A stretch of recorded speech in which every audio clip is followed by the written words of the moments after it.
Artis Amanda Manopo tengah tersandung kasus terkait dugaan promosi judi online.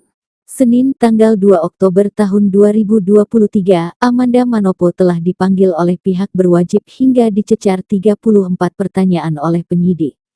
Pemeriksaan itu dilakukan selama 8 jam oleh penyidik Direktorat Tindak Pidana Siber Bareskrim Polri telah memeriksa.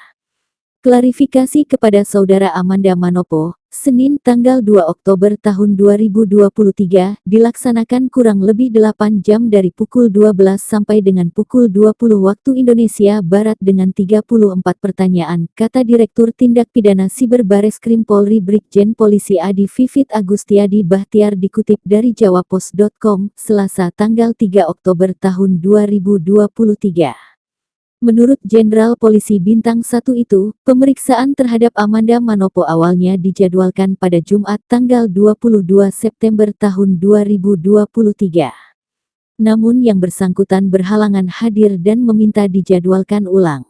Adapun pemeriksaan ini, kata Vivit, dalam rangka klarifikasi terkait dugaan endorsement situs yang diduga website judi online.